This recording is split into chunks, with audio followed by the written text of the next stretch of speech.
بسم الله الرحمن الرحيم. عن عثمان رضي الله تعالى عنه قال قال رسول الله صلى الله تعالى عليه وسلم: إن القبر أول منزل من منازل الآخرة، فإن نجا منه فما بعده أيسر منه، وإن لم ينج منه فما بعده أشد منه. رواہ ترمذی۔ نبی کریم صلی اللہ علیہ وسلم نے ارشاد فرمایا، آخرت کے منازل میں سے قبر سب سے پہلی منزل ہے، سو اگر کسی نے قبر کے عذاب سے نجات پائی تو اس کے بعد کے مراحل آسان ہوں گے، اور جسے عذاب قبر سے نجات نہ مل سکی اس کے بعد کے مراحل سخت ترین ہوں گے۔ دوستو، ہم بات کر رہے ہیں قبر اور اس کے احوال کے متعلق۔ حضرت عثمان غنی رضی اللہ تعالیٰ عنہ کے بارے میں آتا ہے، کان عثمان اذا وقف علی قبر بکا حتی یبل لحیتہ۔ حضرت عثمان اگر کسی قبر کے پاس رک جاتے تو اس قدر شدت سے روتے کہ آپ کی داڑھی تر ہو جاتی آنسوؤں سے۔ فقیل لہو، تو ان سے کہا گیا، تذکر الجنت والنار، جنت اور جہنم کا تذکرہ بھی ہوتا ہے، فلا تبکی، لیکن آپ اس قدر شدت سے نہیں روتے۔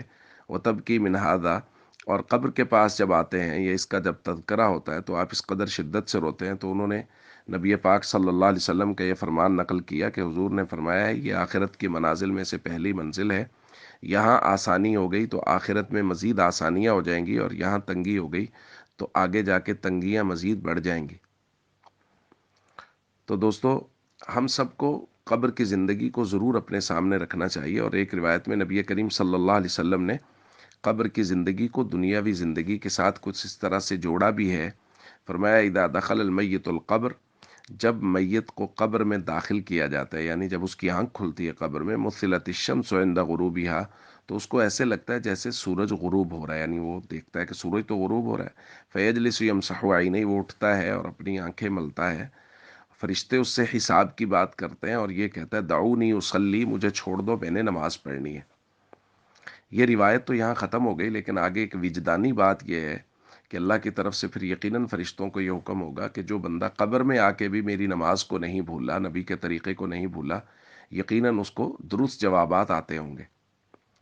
تو بھائی، قبر میں جا کے نماز صرف اسی کو یاد رہے گی جو دنیا میں نماز کا اس قدر شدت سے عادی ہوگا کہ کبھی عصر کی نماز کے وقت وہ سویا رہا اور مغرب کے قریب آنکھ کھلی تو اس کو سب سے پہلے جو کام اس کے ذہن میں آئے وہ یہ ہو کہ میں نے نماز پڑھنی ہے، میری نماز گئی۔ تو نماز کے عادی بنیں، فرائض و ارکان اسلام کو پابندی سے ادا کریں، اپنی نسلوں میں یہ عادت ڈالیں کہ ہماری نسلیں بھی فرائض و ارکان اسلام کی پابند ہوں، کہ اللہ اس کے ذریعے سے قبر میں بھی آسانیاں فرمائیں گے اور آخرت میں بھی آسانیاں فرمائیں گے۔ السلام علیکم ورحمۃ اللہ وبرکاتہ۔